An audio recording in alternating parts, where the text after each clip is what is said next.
We finally did it, Sheldon. I think we are at the fireworks factory. This finally felt like a proper episode of the challenge. Do you know what? I should be kind of tired. Last night was kind of a late night. And, powering through this morning. But as soon as I turned on this episode, as soon as I got into this episode, fired up. Tired? I don't feel tired at all. I am now fired up. That was a great episode, once again, of the challenge. Totally in. That's what I love. That's what I love to hear. I'm John Shidley Hill. And once again, I am Sheldon Alexander. And this is...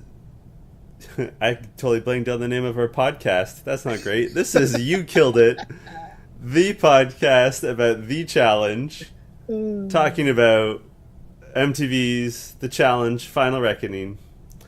I'm going to leave that in because I have no shame. Hey, nothing wrong with that. Nothing wrong with that.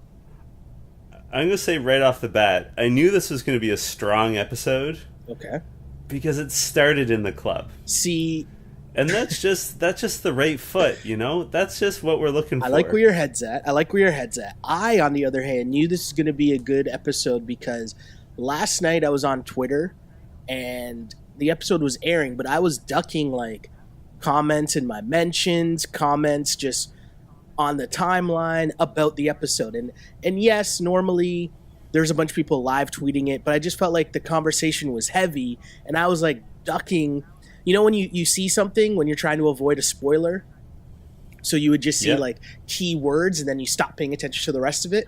I must have did that 25 times last night. And so I kind of knew, okay, shit was about to go down on this episode. And then, as you said, episode starts, we're in the club. We're doing shots in the club.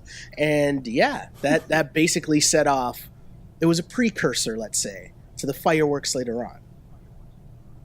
Yeah, one thing that struck me about this club scene right off the bat, and correct me if I'm wrong, but it was the first time I'd ever seen them shout out the club name. Where they actually showed that the club was called Mock Turtle. No. They normally always do show... They will normally... Really? Yeah, they normally always show the name of the club, they'll show it, because I wish I wrote it down, but... The other night, or one of the recent episodes, there was another club, and they showed it, and the name of the club was pretty funny, and I forget what it was, and it will be impossible for me to scroll back and find it now because it's randomly in the middle of my notes. But yes, no. Normally, when they do show a club scene, they will show what the club's name is. It's probably part of the deal. We got to go back and make a list and then take a trip together to South Africa and just hit up all these joints. That would be pretty funny, actually. But yeah, I mean, you would assume that that's also part of the deal with the club letting them shoot, right? It's a bit of free advertising. It seemed very Jersey Shore to me, where they're always name dropping the two shitty bars that they went to. Well, at least in the early seasons. Well, I would say that Jersey Shore does a little bit of the challenge or does a little bit of the real world, seeing as those shows were big time hits before Jersey Shore. But that's just me. That's just me, John. True. Not a lot actually happens in the club. So, do you know what I will say, though, John? Do you know what I will say, though? What's that? As much as you just said you knew it was going to be a big episode because of the club started with Johnny Bananas and Kyle doing shots. And that was my reminder. It was oh yeah, Johnny Bananas has power in this episode. So he's going to try to do something big. And either way, this is going to be a thing in this episode. So that to me was a key indicator here. When I saw Johnny Bananas, it was a reminder, right? He's a focal point. He's going to try to make a move because that's what Johnny Bananas does. And yeah, that's what happened. It also introduced two other key elements to this episode. Okay. One was the tension between Smashley and Hunter. Yep. With Smashley and Jose, I guess they know each other from Champs vs. Stars. Yes. Discussing how Hunter hates her. And Jose makes the fair point that Hunter and Smashley are opposites, basically in every way, aside from being Southerners. And she implies that she recognizes that hooking up with Kyle was a mistake. The other thing that the club introduced was alcohol to their bloodstreams, which is always important, because back at the house, Smashley is crying in bed. Yes. And it's in a dark room, and I guess it's my girl Sylvia who is like, "Hey, are you crying?" And Smashley goes, "No." And then they end up having a conversation about it. And a Hunter comes in and like sort of gives her shit and then leaves. I like Hunter. I'm mixed on Hunter. I like him as like a person, but I think he's like a nasty drunk. Like I think because he's an emotional guy. Yeah. And when he gets drunk, he becomes like more emotional and not in a good way, right? Like and you see it on display in this little scene where Ashley, I guess, gets out of bed to go hack a dart, as we say up north in Canada. She goes outside to hack a dart. That's smoking a cigarette. That's that reminded me of Canadian Dark slang. Jeez. Oh, Dark Guy's the worst. But she's hacking a dart outside and explaining to Sylvia and Amanda how, she does not like how Hunter thinks of her, and that she's also saying in confessional that she feels there's a double standard, that her sexual promiscuity, and in fairness, she's only had sex with one person in the house, yes, is made a big deal of and seen as a negative, whereas Kyle hooked up with two women in the same bed, not at the same time, and also has long history with someone else in the house. And, the guys just think he's cool. And at the same time, Hunter is in a room with all his dude bros. So, and there's a few things here. Calls her a slut. Yeah. Yes. I was just recapping. No, go on. Give me your thoughts and feelings.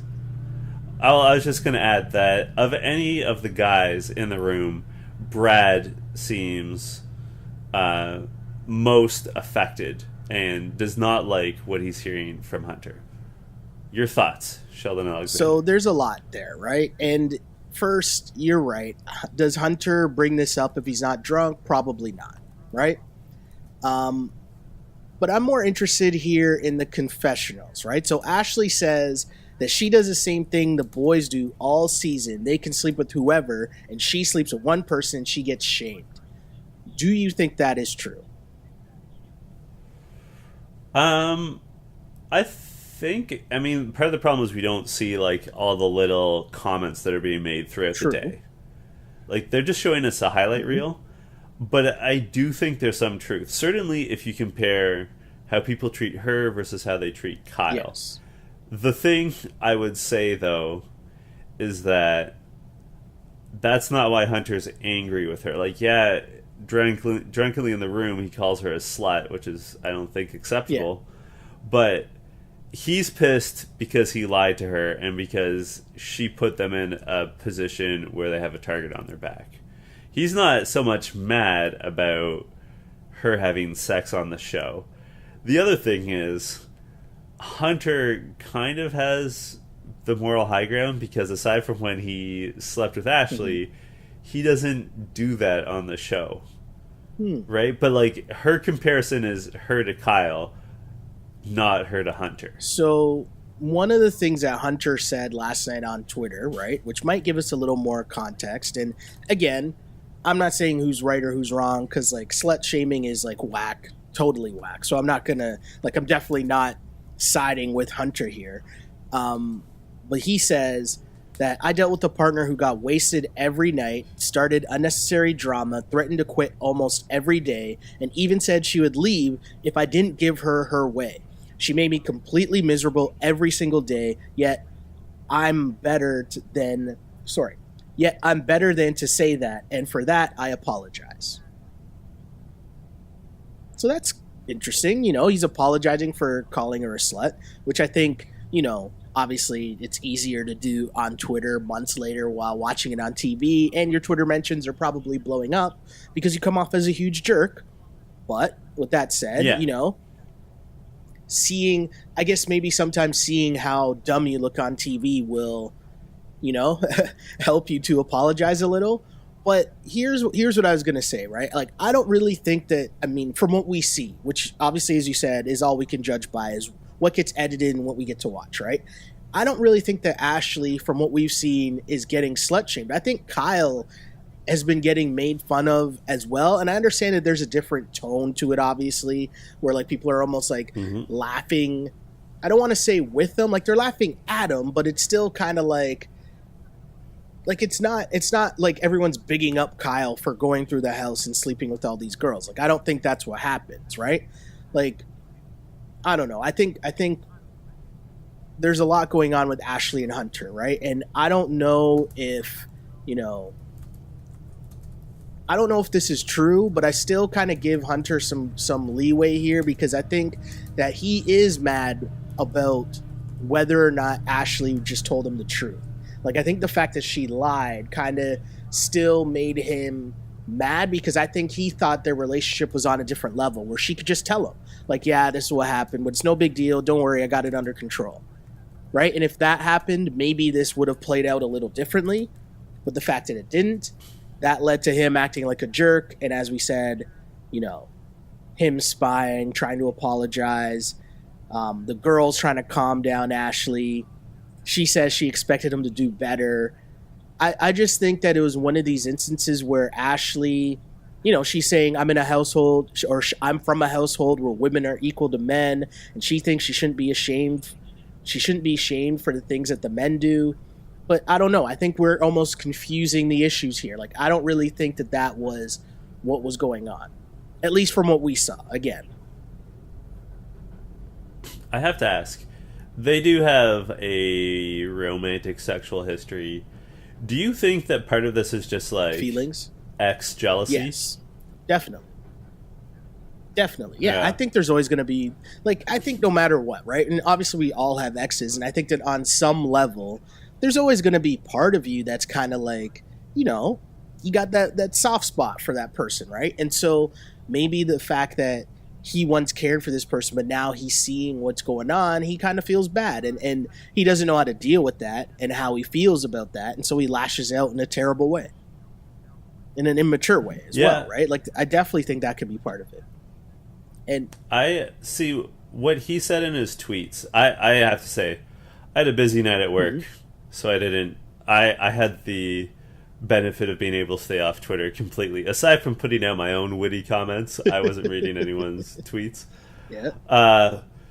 So what you read is the first that I had heard from anyone, tweet-wise or social media-wise, about last night's episode. And, like, I believe everything he said in those tweets. But that said, if he was drunkenly complaining about her in that room, he would have presumably just said that, right? Yes. Like, wouldn't he have just said to the guys, like, man, like, oh, I'm so frustrated, like, and, like, list all the things he did in those tweets and not brought up her sexual history? Yeah. Right? Like, I know he was drunk, and when you're drunk, you go for the throat, or most people do. But even still, like, if it truly did not bother him, it wouldn't have even come to mind. You know what I mean? Okay. Yeah. No, I got you. That's interesting. Moving on.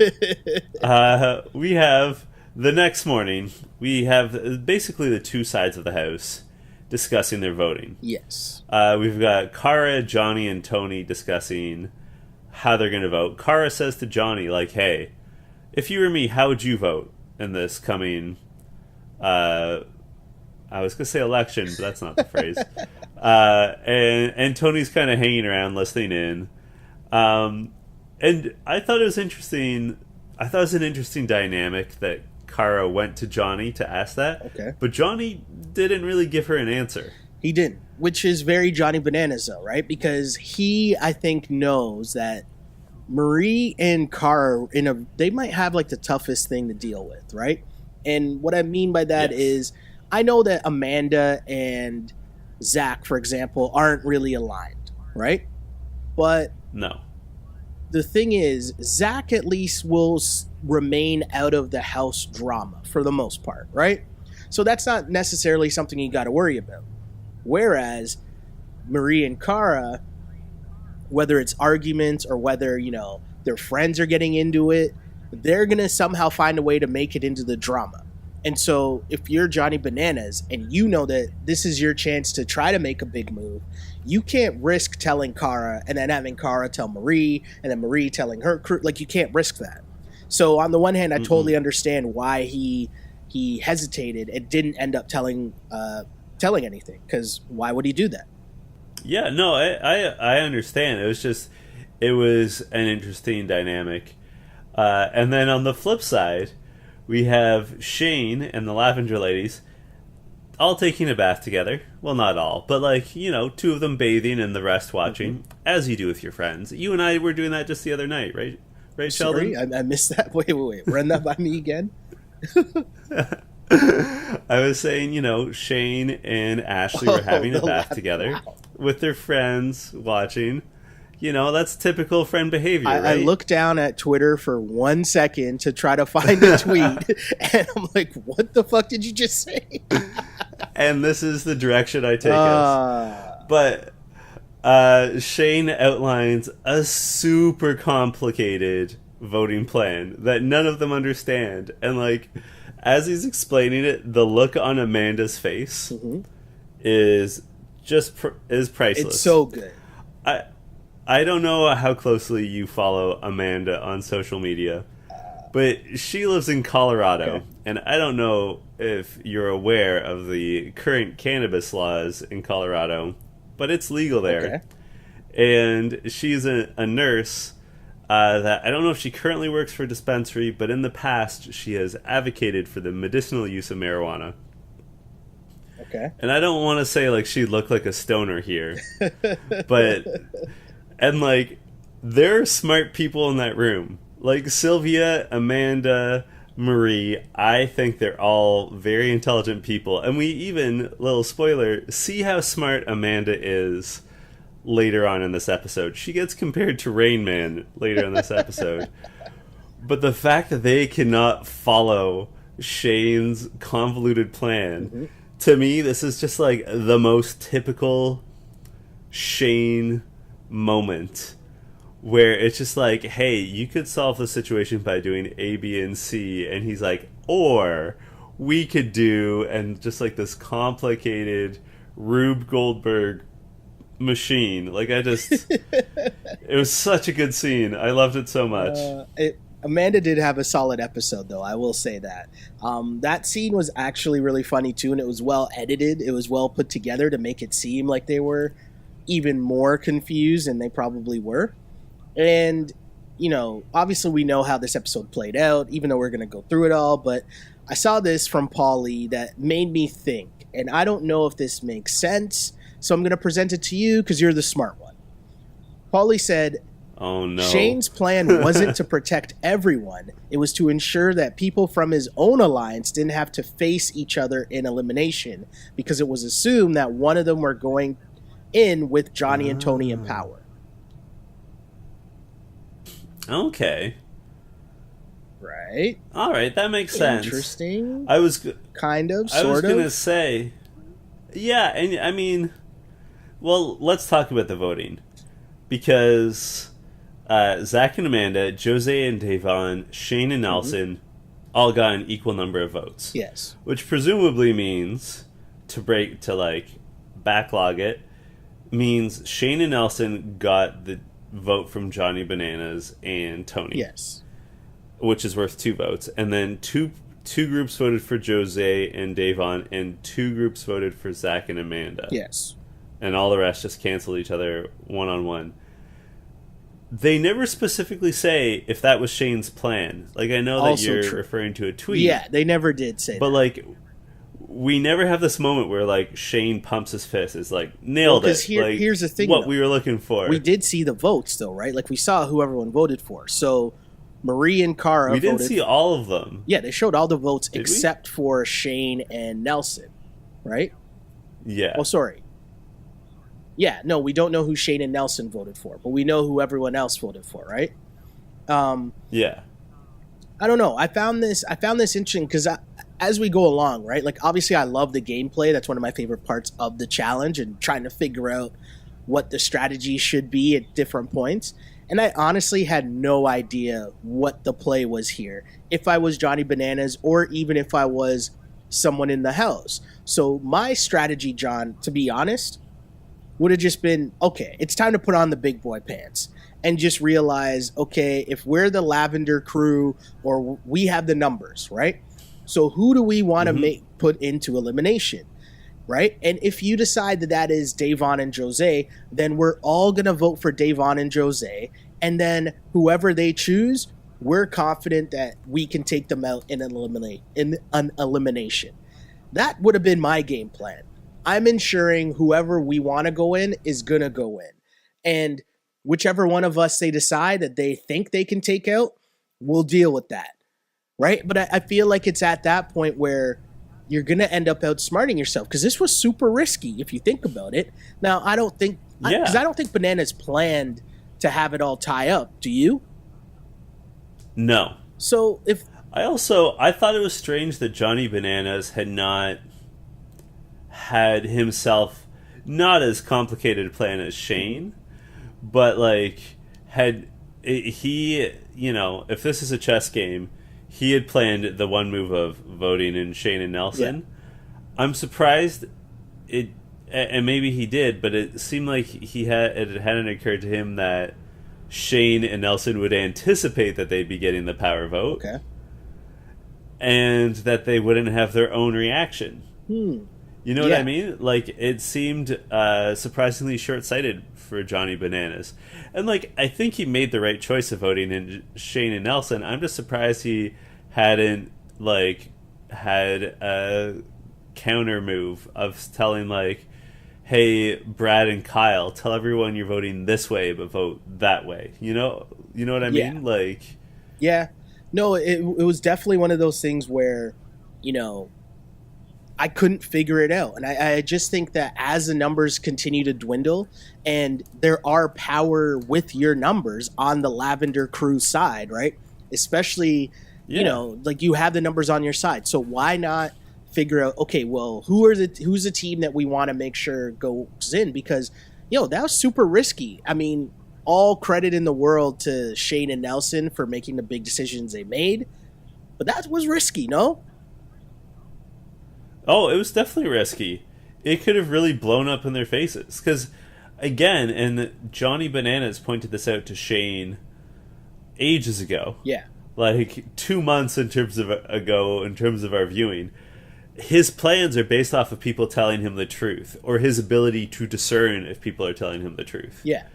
So all it takes is one person to mislead him, and it all falls apart. Exactly. Which is why this twist to me is so good, right? Because the way that the eliminations work, like you can never see it coming, right? And Johnny Bananas, who is a master at this game, right? Who's been and seen everything in this game, had no idea what to do. Like, was completely blindsided by how things ended up playing out. And I mean, hey, you might think that I think he said in his confessional, right? He's like, hey, Brad and Kyle, like whoever wins, it's good for him because you're taking out a strong team, which is true. But Brad and Kyle would have been more likely to be on his side of the house, no? Yeah. And you would assume that if the numbers are on the other side and you're in power, you would want to ensure that two of those teams are going against each other, right? So it was just a weird thing. But again, I know I've been doing it a lot this season, but shout out to the producers for the way that they plotted out this season. It's such a good twist. It's such a good angle that you can't figure out the game at all. And it's been good. It's been good. It has been good. I agree. And I want to give a shout out to Shane and Nelson. Oh, massive. Because I huge, big move calling out Brad and Kyle. Yeah. They could have gone for Jose and Davon. Although we're at about that point in the season where there are no more weak teams. True. right? Like on paper, every team is strong. It's just whether or not they're getting along that day. And also, too, the challenges or the eliminations, right? Like the actual games that they're playing. I don't know. Like, it's not that easy to pinpoint necessarily what team is going to be good or bad at these challenges. Do you know what I mean? So, no. It what you would normally say, oh, this is a good team. Like, you would normally say, oh, Tony and Bananas are a great team. How do you know how well they would have done on this challenge, right? Like, it's a rotating floor, right? It's like an escalator going super fast, and you and your partner have to hold a ball together while dropping it into a basket. Like, what? Like, who knows who's going to be good at that, right? So if you were to say Jose and Davon are one of the weaker teams, how do you know? They could be really good at this, right? Like, and that's the other part of it. It's not just a twist of the games, but the actual challenges have been super dope as well. Yeah, I do think that one of the reasons why Shane and Nelson's move was smart was because I think they could look at this apparatus for the elimination competition and be like, hey, we're not going to have to run full speed at Brad. Yeah. Right? Like, I think they could probably figure out that it's not I don't want to say there was some physicality, but not like a direct physical one. Yeah, it's more about like, coordination, right? How coordinated you are, and also teamwork. Yeah, so I think they knew that this was the time to shoot their shot. The other big part, though, is Cara Maria brings up that Kyle's never been in an elimination. And that hit me. I was like... I noticed that too. Right? I was like, oh yeah, that's a very good point. And that also, I think, is a good reason to pick them as well, because what do we talk about all the time, right? We think on the surface, or people watching the show, you think on the surface this game is all about, you know, who's the strongest, who's the fastest. And it's like, no, there's a huge mental aspect to this game as well. And you don't know how someone's going to react in an elimination. They could crumble under the pressure. They could, you know, and so... Kyle, whereas, you know, you're coming into this game, you're saying, oh, Brad and Kyle have been dominating the challenges and this, that, and the third. Well, in an elimination, it's a completely different game. And so it was good to see them take that shot because we don't know how Kyle would have reacted. And I don't think that, you know, they lost because Kyle was nervous. I'm not saying that at all. But it's still a different game. And the pressure is mounting and, you know, everyone's blatantly cheering against you. Who knows how someone's going to react to that? I agree with you. I will say the other thing is that of Kyle and Brad, Kyle seemed the more composed. Really? When they were competing. Oh, while they were competing. It seemed like Brad. Yeah. I got you. It seemed like Brad was the one that was falling. We should describe what the competition was. Before we get to that, though, I couldn't even take notes on it. No, but before we get to that, though, right? Like heading into it, I thought Brad was more composed just by what they showed us because Kyle just seemed super salty, right? And this, I think, to me, proved Kara's point that it was his first elimination because he was so salty and he's mad and he's talking about how they could have picked anybody and, you know, they've won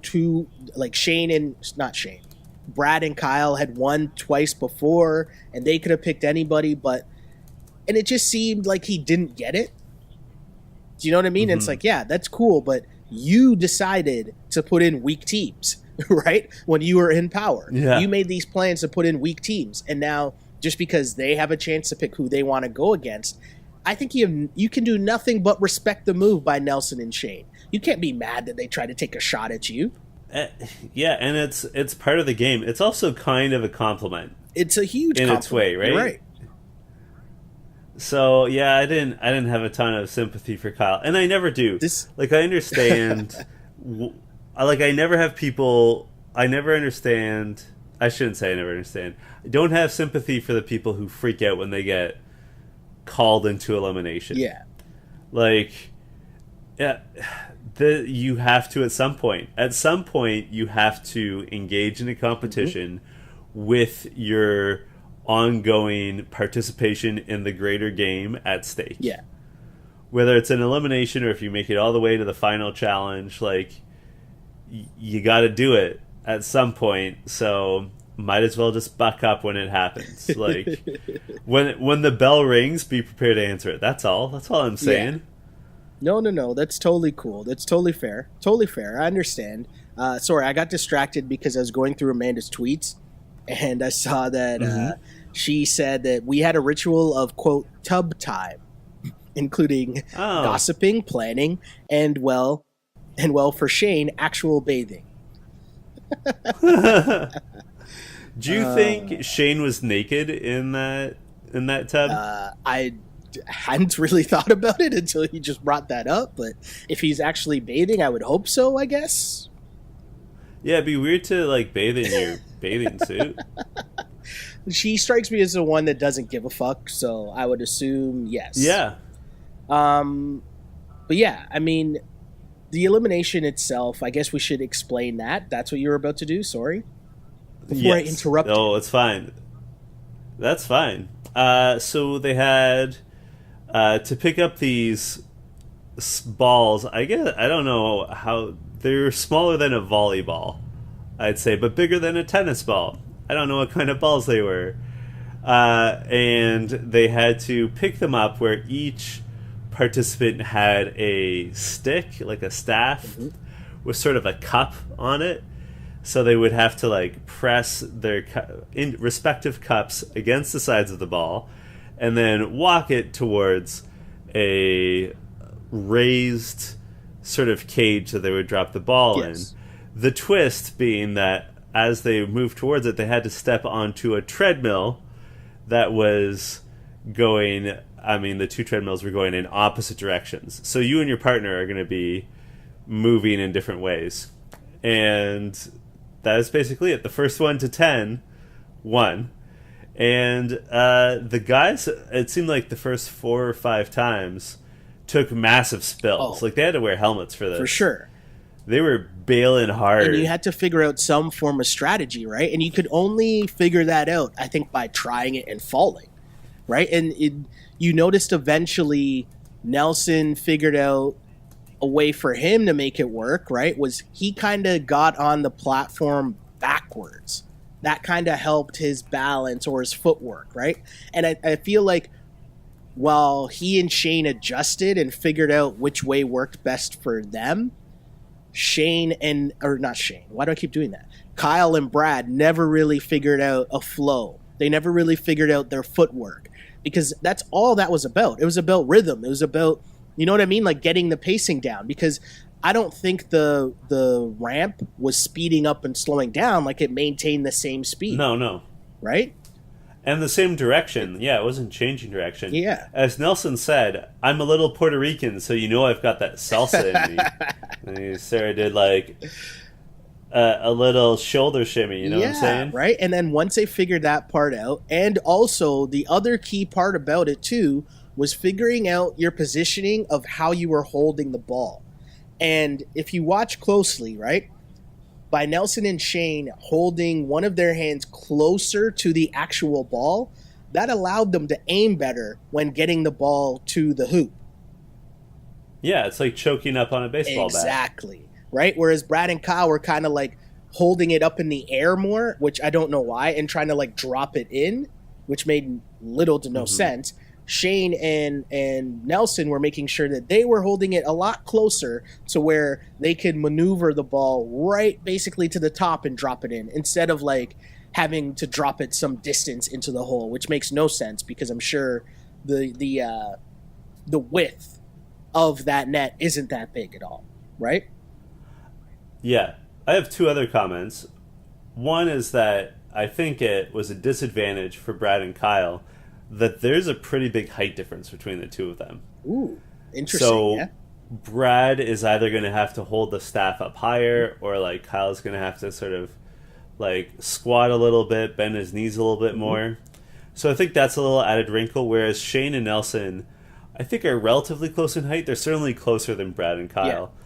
The other is my friend Brian Morrison, shout out to BMO, once said to me, and I think he's right, that the true mark of athleticism is those small, finite adjustments. Yes. Right? Like, it's not necessarily explosive power, it's not necessarily speed, but it's being able to make small, but accurate, finite movements. And Shane and Nelson are both that kind of athlete.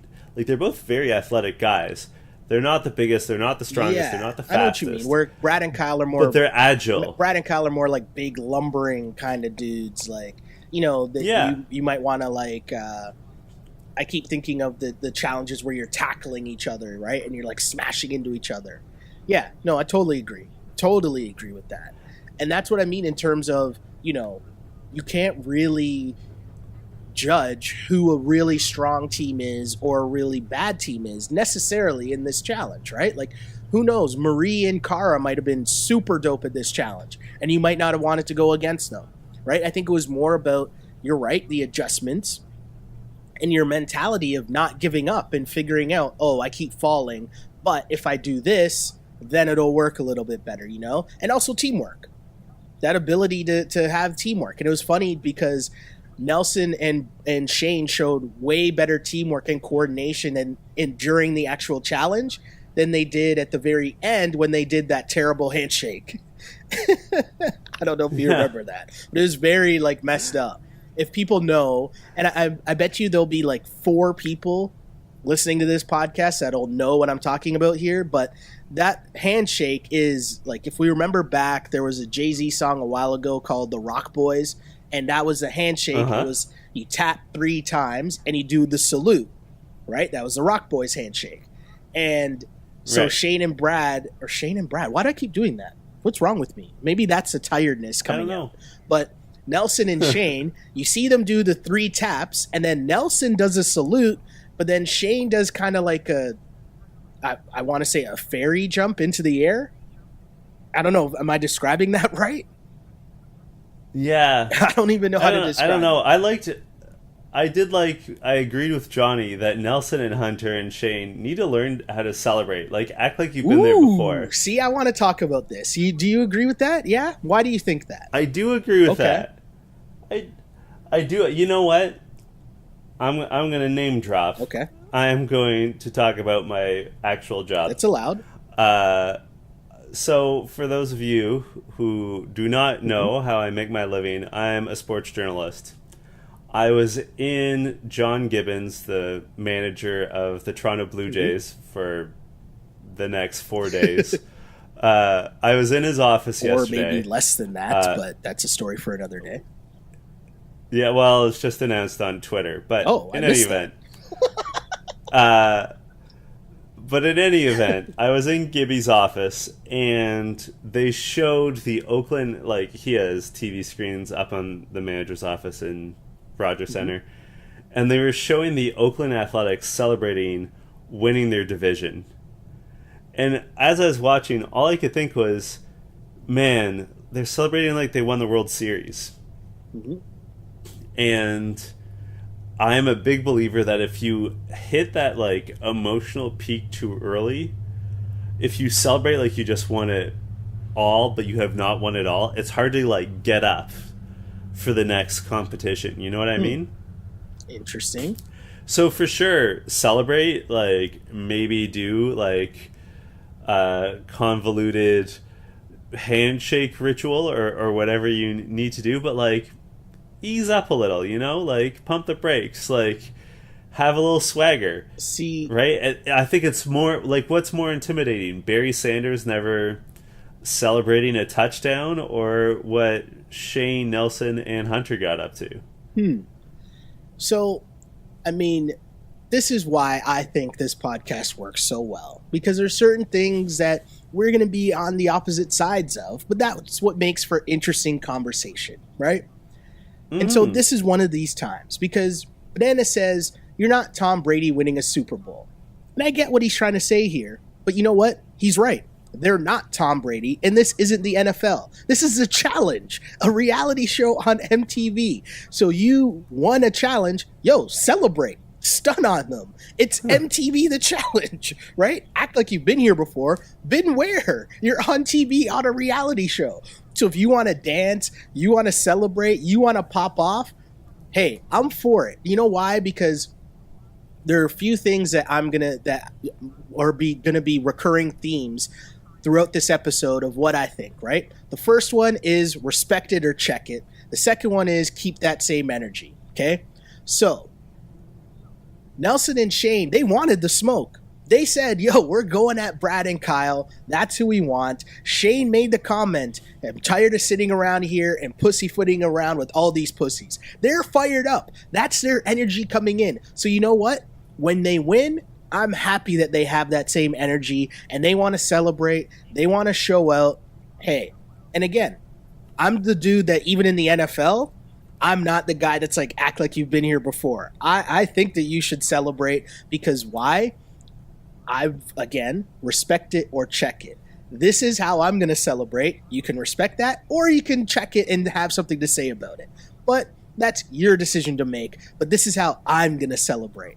Hey, and I appreciate that. So if I'm for that in the NFL, and I love the touchdown dances and celebrations in the NFL, I'm 10,000% going to be for the over celebrating on the challenge, right? Like it's a challenge. This is why we're here. And like fair enough. I just think that like celebrating is big dick energy, but bigger dick energy is not celebrating and maybe just like mean mugging a little bit and then like and that's a wrap. Interesting. Like I think it's more intimidating to be like, yeah, business as usual. Who's next? And then like move on. No, but different approaches. Different approaches for sure. And yes, I brought up the Steven Jackson and the minority of people that listen to this podcast that are also sports fans will understand the wise words of Steven Jackson talking to the Wiggins family, saying respect it or check it.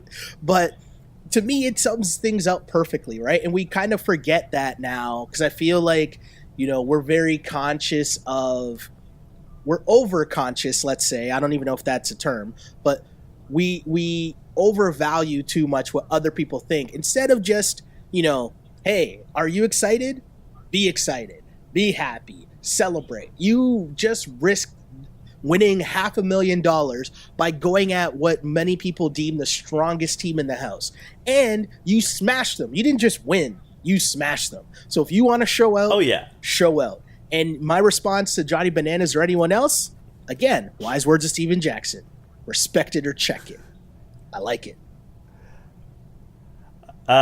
Moving on. I'm fired up. You and I are not going to agree on this. I like it. I love it. Is that, of course, means that Brad and Kyle are going to the Redemption House where Paulie, who they both immensely dislike, is there. Hold on. Before we get there, though, hold on. There was a little moment here where Brad and Nelson have a little exchange where Brad says he's going to see a lot of Nelson in the future and he's going to try to send him home every single time. And you know what? I got to respect Nelson here because he says he's straight up and calm and cool. He just says, you know what, Brad? I think your time's up here, man. I love that moment, right? Keep that same energy. I rate Nelson for this. I like it. I liked it because it was, in my mind, very much, it was sort of a little allusion, a little reference to how TJ will say, this ends your time here on the challenge. Yeah. Like, I like that he was sort of quoting Teach. Yeah. But you're right. It was very nice. Brought us back to the Redemption House, right? And this is where, you know, we get to see a famous term of the studio gangster, right? And I was wondering this, and I want to get your opinion on something. Once it became apparent that Kyle and Brad were heading to the Redemption House to meet up with Paulie, right? And we discussed at the time when they had their little altercation when Paulie was getting eliminated, the fake tough guy stuff, right? Mm-hmm. Did you think something was going to happen when they entered the house? No. Right? Like, I didn't think anything was going to happen either. Like, there was no doubt in my mind that nothing was going to happen. And it was just funny because the way that Kyle was hyping it up, oh, if he wants to do something, I'll take him out and blah, blah, blah, blah, blah. Like, it was just like, really, dude? Like, nobody's buying this. Nobody's believing this. I thought it was super funny. And I just also thought, like, who are you trying to fool? Right? Like, I don't know. Well, I think that Paulie's a paper gangster. Like, there But is no way that he was ever going to realistically fight Kyle or Brad. And when he was like, oh, you know, I just think it's, like, kind of fucked up that, like, Kyle was so mad that, like, Cara was just, like, the girl he used to be with was, you know, just trying to make a friend. Yeah. First of all, Paulie, that's, like... At some point, Paulie is lying to us or to himself.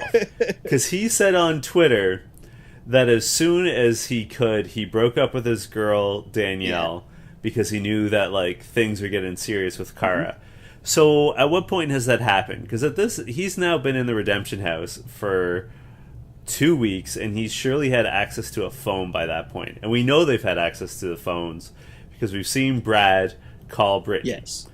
So, like, at this point, like, he's broken up with Danielle just so he could be friends with Cara, mm-hmm. or did he cheat on Danielle? Second of all, he's glossing over the fact that part of the fight with Brad and Kyle was that he made shit up about Brittany cheating on Brad. Yes. Good call. Like, he's glossing over the fact that Brad has every right to be fucking furious with him. And Brad, in that situation, and I said this way back when all this came up, Brad and Brittany were just going about their lives when Paulie decided to fuck it up just because he was bitter about losing. Yes. No, this is all true. Like, this is all true. So Paulie's little, like, oh, you know, like, whatever. It's just like, because Kyle was mad that I was trying to be friends with his ex. No, that's not what happened, Paulie. Like, that's him trying to play it down so that he doesn't have to fight. The way they slow-mo edited Paulie walking down the stairs, that made me laugh so much. He tried to come down with some fight swagger, too. Here's the thing, right? Because we said it at the time. They're both fake tough guys, right? And what did I just finish saying in the prior rant, I guess 35 seconds ago? Keep that same energy, right?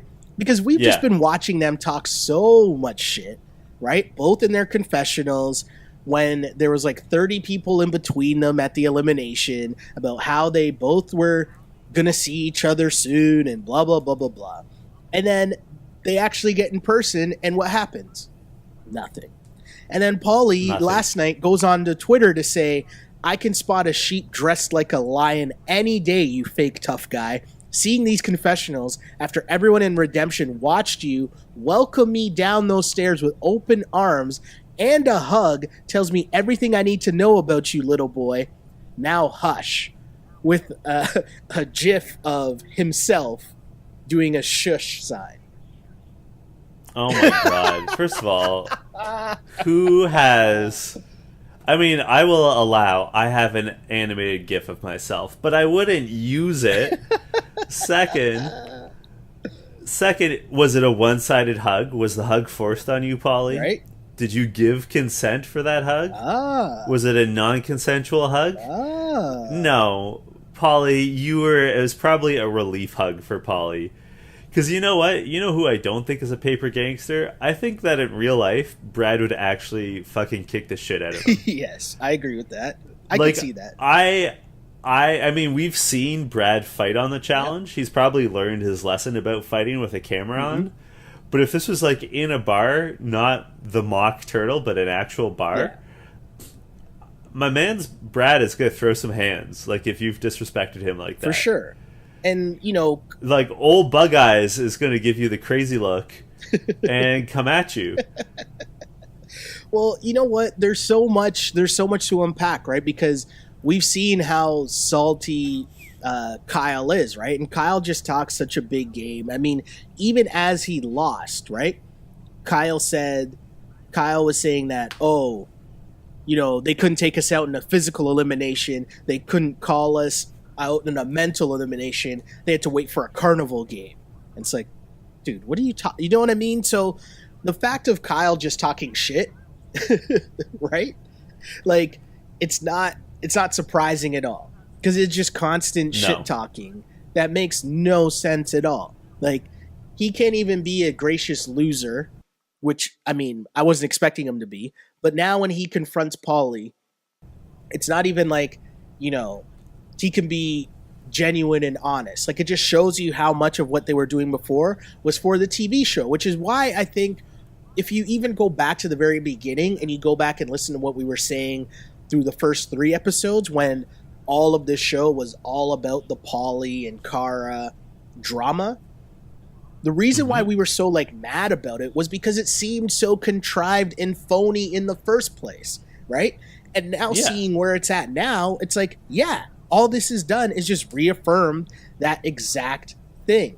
So, watching that side of it and comparing it to the flip side of Nelson and Shane being so happy, and, that to me was the best, because it was super funny. For example, Shane, when they asked Shane, hey, is this a great feeling? And do you remember Shane's response? No, what was it? So Shane is in the confessional, and he says, seeing Banana's face right now is amazing.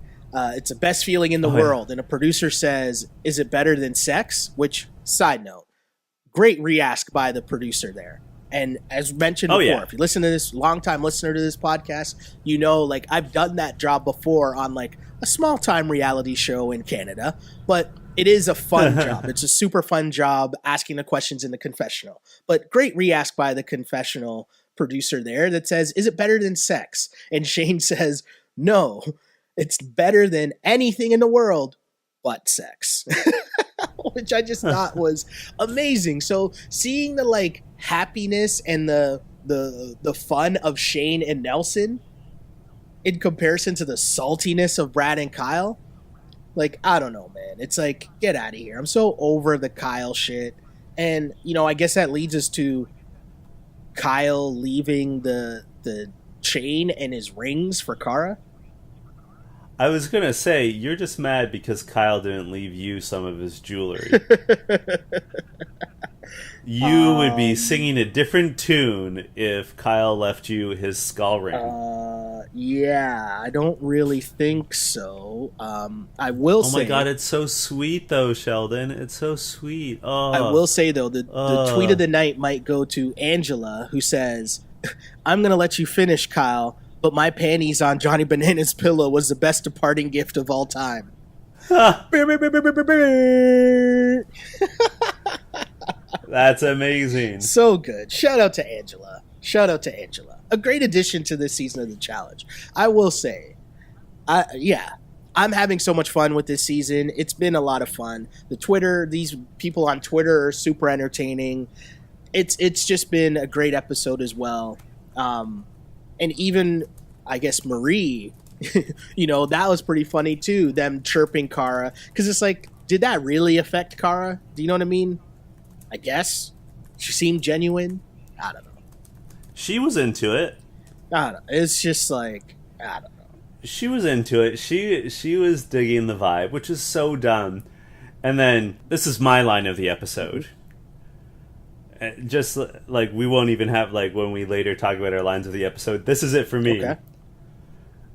Maria's trying to empathize with Kara, and it's it's nice they did that, but it would have been even better if he did it before he fucked 2 other girls in the house.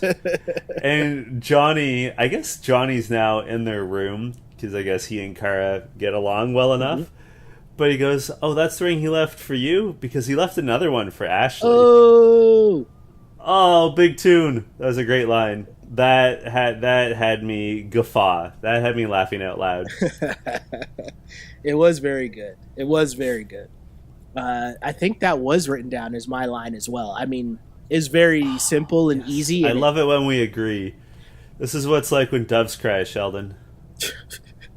Are you okay, man? Are you all right? That's amazing. I am okay. I'm feeling Just great. Just check it. Just making sure, man. Just making sure. I love a Prince reference. Come on now. So the competition, we get 2 competitions in one episode. Again, why it was such a good episode of The Challenge. It was just back to business. Mix in some drama, mix in the club, give me an elimination and a challenge. I'm in. And some politics. I'm in. So Caged In The one partner is in a cage. The other partner has to go run some distance into the woods, get a tool to get a branch or a tree or whatever, a stick, bring it back to the cage, toss it over the top to their caged-in partner, who then uses the stick to unhook the dangling keys from like the top center, let themselves out, and then run to do a puzzle. And the key thing that TJ does not mention to people, is that within the cage there is a wall covered in graffiti, and the graffiti is the answer to their puzzle. Dun dun dun. Now, I want to give a shout out to myself. Okay. Because no one can prove this, but I did say that I think Zach and Amanda are going to win this competition, and not just because Zach is apparently a lumberjack, according to Amanda. But because they are so well built for this competition.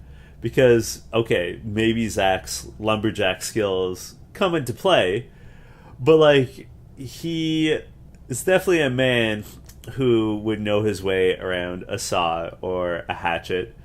And he's also so tall that it's not that big an ask for him to, like, drop the branch down to her. Mm-hmm. She's also... It's maybe counterintuitive, but she's so short that she would be good at, like, if he got her like a super long branch, that's actually an advantage to her. Like, it's kind of hard finding if you have a taller person in the cage, it'd kind of be hard to find an appropriate branch. Yeah. Does that make sense? Well, this is what made this challenge, I think, so funny, right? Because you saw like the different strategies. Like Bananas and Tony clearly had it figured out in terms of what kind of stick you needed to grab. But you saw like Josh basically running with like a full branch or like a full on like I don't even know what you would call it, like section. Like there were leaves and everything all attached to it. And it's like, what do you really think that's going to do? And how are you going to get that into the full cage, branch, right? Whereas like obviously Hunter was doing the same thing, trying to get that in, where he's like had this whole branch with like leaves and shit on it that he was trying. It looked like he was maybe trying to knock it down himself. And then of course you had Marie and Cara, and Cara was just passing like twigs, right? Which I just thought was amazing, but also like, come on, man, like what are you doing? I think Marie did say on Twitter, I think I could be wrong on this, but I'm pretty sure I saw that Marie said on Twitter that they actually got out only because she told Cara to get the stick that Johnny Bananas and them used from their thing. And that's the only way that they actually got out. She said, oh, that's amazing. I told Cara a million times to grab one long stick. I'm no Girl Scout. The only thing I know about Girl Scouts is that they make delicious cookies. Tony and Johnny were out of the cage way before Cara Maria came running around the corner with what I can only describe as twigs. So good. The other funny part to this whole thing, though, was Jose and Davon, because they were out quickly. Yeah. And Davon's out, and she just starts running, and Jose doesn't realize yet. She's just yelling at him, Jose! I thought that was funny. That was awesome. And they finished second. They did well. Yep. And number one, though, was, of course, Zach and Amanda. I was going to say, one of the things about Amanda, and I'd alluded to this earlier, is that she's super smart, and she recognized that the graffiti had a purpose. Yes. And that wasn't just there for the look. And so she somehow memorized everything that was on her graffiti wall, and they just smoked the puzzle portion. And like even TJ was like, holy shit, you just like Rain Man that, like that was crazy, like you just blew through that. So we've got Zach and Amanda winning again. They did. I was talking with Nick Ashburn of Yahoo Sports Canada, a colleague of ours, And he made the point that he thinks Zach is low-key the new Johnny Bananas. Because he's super good in competitions, although they won this competition because of Amanda. But also, he's really good at the politics. Here's the one difference, though. And in a more subtle way than Johnny. He has less flash than Johnny. Do you know this is going to be a weird reference for some? And follow me for a second. I love it. I'm here for it. Do you remember that like famous Source Awards comment with Suge Knight's on stage and he's like, if you want to come to a label where everybody's not where the executive producer's not dancing all up in the video? Do you remember that? Yeah. Of course I do. So how dare obviously you? Suge Knight's talking about Puffy. And in this dynamic of what you're describing here, I feel like Johnny Bananas is the Puffy. If that makes sense. He's a star. He wants to be like all up in on camera all the time, where I feel like Zach, he's running his alliance, he's running the show, but he's more in the background playing his position, right? Mm-hmm. And I feel like, you know, to be the Johnny Bananas, you got to be like, I think you referenced Devin a lot, you know, as being like the next Johnny Bananas, or maybe someone from whatever Nelson's trying to call his Young Buck crew right now. Because they're loud and brash, and I feel like that's Johnny Bananas as well. And the strength of Johnny Bananas was always, he was good at politicking, but he was good at politicking because he had the numbers. Zach, I think, is doing a really good job without really having the numbers. Like, I guess the numbers safety comes from being partnered with Amanda. But with that said, he's still doing a really good job. And even if you go back to last season of the challenge, my guy didn't really, he made his way through. Do you know what I mean? He did it quietly. It wasn't as loud and it wasn't as, you know, boastful as Johnny Bananas. No, it's not. I would say Devin is the new Wes. Okay. I think that what you're saying is right, that like the Young Bucks are much like the JEK Empire, the Johnny, Evan, and Kenny tag team. Solid reference, yes. And then, I don't know who Zach really equates to. Maybe Zach is his own animal. Maybe he's totally different. Maybe he's like the Michael Vick of the challenge, where there's no one like him. Also, too, something to bring up is Zach is totally different when Jenna's there and when she's not there, right? And I don't even know if it's so much about gameplay, but just the Zach that we get to see, right? Because so much of the storyline, whenever we see Zach, is based around him and Jenna. Whereas when Jenna's not there, he's kind of just in the background. He's laughing, or he's trying to keep Amanda somewhat sane, keep her out of trouble. And Amanda, I mean, we got to give Zach a lot of credit here, because Amanda's a lot to handle, right? And I don't mean that in a negative connotation at all. I think Amanda's amazing. She's like a little firecracker. Even her, when she's in the cage and she's like shimmy shaking and twerking, and I was just like, I don't know what was going on there, but it's just hilarious. The pop-off queen. I love Amanda. She's one of my favorite competitors, but she is a handful. Yeah, she's a lot, but I think it's just amazing, and it's funny. And I also tweeted out why I rep Amanda so much. She tweeted out a picture of Akon. Remember the Akon and Styles P Locked Up song, which was a classic hit in, like, I don't know, maybe 2007, 2008. I don't know, something like that. Yep. But she tweeted out a gif of Akon, and it just says in caps, "I'm locked up, they won't let me out." I'm like, this is why I rep Amanda, right? References like that. That's why, you know, we would get along. Yes, I agree.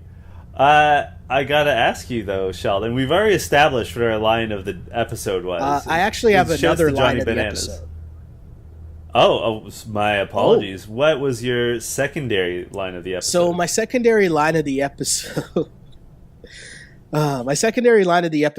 and I don't even mean this in the sense to big up Paulie, but it was just funny considering recent news in the sports world. And again, this is a reminder where, yes, our jobs are normally work in sports media, but also are based out of Toronto.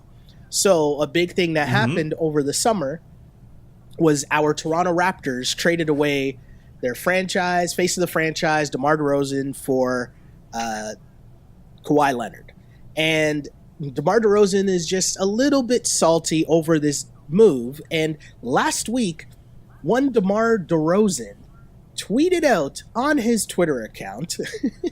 He took to Twitter. And if you follow along with this story, you know that he spent a lot of time on Twitter subtweeting the Toronto Raptors. But last week, DeMar DeRozan, out of the blue, just happened to tweet, "Revenge is a dish best served cold." So now if you go back to this episode, and if you remember when Paulie sees... when you remember that Paulie hears that Kyle and Brad are the ones who were eliminated and now brought into the Redemption House, Paulie is up in bed with Natalie, and he can hear what's going on downstairs. They're like, oh, and he's excited. And what does he say? Quote, "Revenge is a meal better served cold." I really like that he sort of tripped up and fucked up on it. So it made me wonder. That really makes me feel good. So I was just wondering, here I thought DeMar DeRozan was really subtweeting the Raptors, but maybe he was just referencing the Paulie and Kyle beef, He had an advanced screening of this episode, and that's what he was watching. He wasn't really mad at the Raptors. It could be. No, he's just siding. He's Team Paulie. Team Paulie. He's a huge challenge fan. Who knew? So yeah, that's my line of the episode. Can I also point out something that's really stupid about Paulie? So he said, "Revenge is a meal better served cold," which is not quite the phrase. Okay. But I have to point out, Paulie did not get revenge. No, because he's in the Redemption House. Paulie was in the Redemption House. He is not the one that made that possible. He had nothing to do with it. Right? No, you're right. You're totally right. You're totally right. What he could say, like, "Hey, I love seeing this because fuck those guys," but he did not exact revenge. He was not an agent of change in this situation. He's a bystander. An agent of change. I swear the reason why this podcast works the most is because I am referencing Suge Knight at the Source Awards in 1996, and you'll always come with these references that I swear most of the time I have no idea what you're talking about. But I feel like, obviously, I'm just, as I said, you're the smart one. I'm just the idiot here, but it's hilarious. I enjoy it a lot. Well, thank you, Sheldon. The sad thing is, this is not an act. This is what we're like in real life. I often make references to things that people don't get. I'm too esoteric. It's the story of my life. What did you just say? You're what? Too esoteric. Come on, man. You did that on purpose. Maybe a little bit. Maybe a little bit. For what it's worth, in my Blue Jays game story last night, I quoted Birdman. So, what happened to that boy, or what? What was? Popping bottles. Oh man, that's amazing. So I have that going for me. Amazing. In any event, Sheldon, who killed it for you this week? I want to say Amanda, just because, this episode summed up why Amanda is one of my favorite people on this show. I could also say Marie, because I thought Marie had another great episode. And her and Kara dynamic, I would honestly watch a reality show of just the real world, but it was Kara and Marie having to live in a house together. That's it. There's no other castmates. I would watch that show. I think that would be hilarious, right? There'd have to be some way that you force Cara, Maria, and Marie to interact, though, because if it was just the two of them in a house, they would just keep their distance. There'd have to be some sort of incentive for them to have to work together. That's true. That's very true. But yes, with all of that going on in the house, right? I still have to pick Nelson. And the reason why I'm picking Nelson is because, Shane, when the big decision was made, Shane did kind of give I'm not really sure which way to go. I'm not really sure who we should pick. And he threw out a couple different names. And Nelson was like, no, let's make a big move. He's like, we're going to go out big. we're making a big move. And I respect that. I respect the fact that they were like, no. Forget this whole let's try to pick a weak team thing. No, we're going at one of the big dog teams. Let's go. And hey, I think that was a move. And maybe this is an overall me giving some credit to Nelson here, because I think he's done a good job this season in terms of, dealing with Shane, right? But not having Shane just like completely run over him, because Shane is a very dominating personality, right? And he's going off and doing his thing and being Shane and all that. But Nelson has remained calm. And Nelson, we've seen his emotions get the best of him on prior seasons. That hasn't happened this year. He's composed. He made a good composed decision. And also, the biggest reason why their team worked and won that elimination was teamwork. You had to communicate. You had to work well with your team. And I feel like Shane would be a very difficult partner to communicate with and to work with. And somehow Nelson has figured that out, and they're still in the house. And yeah, the Young Buck squad, or Team Young Buck, whatever he's calling them. Team Young Buck. Team Young Buck.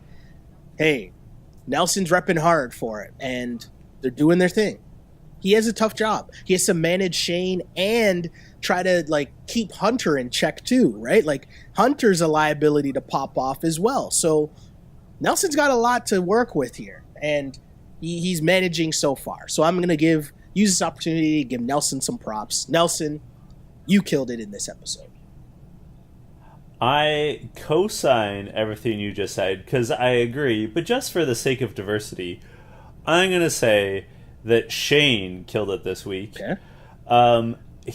We think, we don't have confirmation, but we think he masterminded an effective strategy to maintain his alliance, and perhaps took a bullet for his alliance. Okay. And then you're right that he has a dominating personality, but he at least had the intelligence to be like, no, you know what? Nelson's right. We should go with Brad and Kyle. Yeah. And he stayed calm during the competition, which is not his forte. He gets a little stressed out, our man Shane. True. And I mean, he gets credit, just as Nelson does, for actually making a baller move and not playing a coward's game. A scared game, as they say. So, I mean, they definitely, the two of them, Shane and Nelson, had the best performance. And, they did well in the second competition as well. Yeah. Like, they didn't do badly. They were right in there. I think they were third? I wrote that down somewhere. Yes, they were third. So they had a great episode from start to finish, which is, and I think notably, they had good teamwork. Because of all the teams, they struggle the most with teamwork, I think. When it's actually when push comes to shove, when it's actually competition time, Shane and Nelson, they get it. They get on each other's nerves. But this week, they clicked. They made it happen. They made a big splash. They took out one of the best teams, one of the most dominating teams. I was chirping Kyle last week for referring to his win streak when they just had back-to-back wins. Yeah.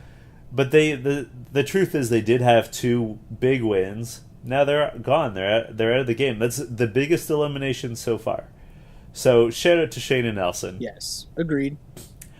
Where can people get you on the social media? So you can find me on Twitter. And the one thing, before we get into that, though, I just want to quickly point out, there's some people, I mentioned that dimensions. I didn't mean to do that, but yes. The mentions were kind of fuego lately. And you know what? I appreciate all the comments that we get from our fans on Twitter. And I just want to shout out a couple people. Janelle, who messaged us about the whole Kaylee and Natalie discussion we had last week. And I thought Janelle actually made a really good point, just pointing out the fact that while Kaylee did out Natalie technically, to her at the time, while she was explaining, me making out with bananas, I didn't realize it would be a big deal because you were a lesbian. And while it's not okaying outing her, it just added a different side to the conversation, which, as you listen to this podcast, I enjoy. I enjoy just seeing different viewpoints. We might not always agree, but I'm always here to listen. So shout out to Janelle for messaging us with that, and we had a nice little back and forth. I just wanted to mention that on the pod. And also our guy at Big Baller Banks, or 91 Dan Marino, said, and I think I know what your answer to this is going to be, but I'm going to ask it anyways. Said, I don't know how you guys haven't warmed up on Paulie yet. Since the blow up, he's been nothing but a supportive partner and mature, while Kyle's being a confessional gangster. Yeah, that doesn't undo all his shitty behavior, though. As I said, I knew what your answer was going to be, but had to ask it anyways. Of course, shout out to 91 Dan Marino. Appreciate the listens, as we appreciate everyone that enjoys the podcast on iTunes, on SoundCloud, and on YouTube. And if you want to message me and continue a little bit of the conversation, you can find me on Twitter at Shell Alexander, on Instagram at Sheldon Alexander, and again, like and subscribe, iTunes, SoundCloud, YouTube at Sheldon Alexander, or just search You Killed It Podcast on YouTube. Enjoy. And you can find me on Twitter and Instagram at JChidleyHill.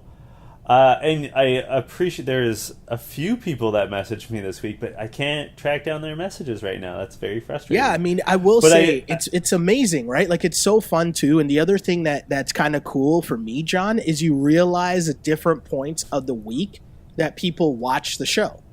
Watch a show and then listen to the podcast. Because it'll be a podcast normally gets released maybe Wednesday nights, let's say, sometimes Thursday mornings, right? But we'll be getting messages on Sunday, on the following Monday, sometimes on Saturday. You know what I mean? And it's really cool. And it's always funny too, because there's sometimes where I'll be super stressed out about something, something work related or whatever, and I'm busy searching for something for work. And then I'll see this message that'll pop up and just be I totally agree with what you guys said about Cara Maria and Marie, right? And it'll just make me laugh and put a smile on my face, because I'm that's cool. That's why we do this, right? Because it's fun, and we want to interact with people and enjoy with people the show that we enjoy talking about. Absolutely. I got to point out 2 interactions that I had since the last episode. I found them. The first is Jesse Bonner. I hope I said that correctly. Who is a Canadian. It's so weird to me that our audience is now mainly American. But anyway, Jesse says, "Hey John," he messaged me on Facebook, "big fan of the podcast. I think the challenge convention would be really cool. I've also been wanting to suggest to you guys that if you do have connections with Challenge Mania podcast, that you should come together and create a live podcast in Toronto, just like how Challenge Mania did it with Brain Candy podcast a couple weeks ago in LA. Just an idea that I think would get a great turnout from both fans of your podcast and theirs. Cheers, Jesse." Thanks, Jesse. Scott Yeager follows, I think, both of us on Twitter. I feel like he follows me. But we haven't had much interaction beyond that. But, hey, I am game for anything. I personally think our podcast recordings are better when it's either me and Sheldon in person, or when we have, it's more of a conversation. We mainly record these over the phone, and I don't know, I feel like it sort of loses something because we can't see each other's body language. And for those of you who do not watch us on YouTube, I'm a big hand talker. I'm a very expressive person. So it helps Sheldon, I think, when he can see all my gesticulating. But now I'm just trying, Sheldon. I'm aware. Yeah, I would love to do that. We don't know Derek or Scott super well, but hey, I have no qualms. I have no issues with just reaching out to them and seeing what's up, if we can get them to the great north. The other thing is, do you ever, Sheldon, have a throwaway tweet that just takes off? You tweet something and you're no one's going to care about this, and then it just goes wild? Yes.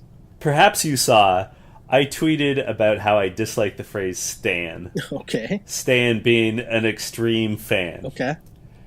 Because it's a reference to the Eminem song Stan, which is, if you listen to the lyrics, about a man who's so obsessed with Eminem that he kills his pregnant girlfriend and commits suicide. Mm-hmm. So I said, I don't understand. I'm not going to quote it directly, but I said something along the lines of, I don't understand why people are so, like, using this phrase stan to describe themselves in a positive light when, first of all, that song's 18 years old, and I think a lot of people that use the phrase stan to describe themselves were, like, toddlers when that song came out. I suggested that maybe some of them had been conceived to the song. Okay. But I also, like, he's not an admirable person. Like, it's not someone that you should, like, aspire to be to. And a lot of people agreed with me that the phrase stan should not be used. But a certain segment of challenge fans, or should I say challenge stans, first of all, very pedantically explained to me where it came from and how they've, like, twisted the word so that it used to be an insult and now they've, like, adopted it to make it their own. Like, they're taking it back. Which is, like, first all of all, internet lingo, isn't it? Yeah, I guess so. But it's still stupid. So right? Is most internet lingo. Fair enough. You sound like the get off my lawn guy right now. I'm fine with that. I'm leaning into my old man nature. But I have to just say, I have to ask you a question, Sheldon. Mm-hmm. If you had to guess, the people who defended the use of the name Stan, if you had to guess, who would you say their favorite challenge competitor is? Oh, I have no idea. Well, and this is, I know I'm going to for sure hear about this. Leave Sheldon out of this, guys, when you flip out. But it's Cara Maria fans. And I have to say, I'm at the point now where it's not that I dislike Cara Maria. I actually, like, by moments I like her, and I think she has a lot to offer. I think she's a great competitor. She has sort of a quirky personality, and, like, we have overlaps in the things that we like. Okay. What I dislike is her fandom, her standom, if you will. Okay. I don't know if you saw this. They took up a petition last week to have Amanda lose her job. Which is stupid, yes. Which is just stupid. Yeah. Like, and it was Cara fans who were trying to explain to me how they're, like, taking back the phrase stan because they're just so hardcore in their love of Cara. Settle down, guys. Don't threaten to have people lose their jobs because they got into an argument with someone. And don't like admire a fictional murderer because you're so obsessed with someone on reality TV. Like, just dial it back. This is coming from a guy who spends hours every week recording a podcast about this. Like, I am into the challenge, and I respect people who are into the challenge. I talk about it on a near daily basis with people. Mm-hmm. But, like, Cara fans, some Cara fans, the extreme ones, just come back from that ledge a little bit. Just, for everyone's sake, just dial it down. Because they, I think, are just at the line of being problematic. They're starting to step over a line, in my mind. Yeah. No, I mean... I know I'm going to hear about this, for sure. No. For sure, but whatever. That's fine. You know, like, that's the beauty of this platform where we can discuss, and we can discuss things we like and we dislike, and we give people the opportunity to have their voice heard, too. So that's okay. I'm totally cool with all that. I mean, the beauty of the internet is that you can like and unlike and not follow and block and do all those things, right? But people can say and think whatever they want. And, you know, I guess it all comes full circle because at the end of the day, people can like and say whatever they want. And what did I say my answer is to these things? Respect it or check it. Right. So yeah, if that's what they want to say and they want to be Kara stands, more power to you, man. Right? But I will say the going after someone's job is a bit much. Like, relax, fall back on that. It's relax. Anyway, until next week, this was You Killed It. Whoa, that caught me off guard. You killed it.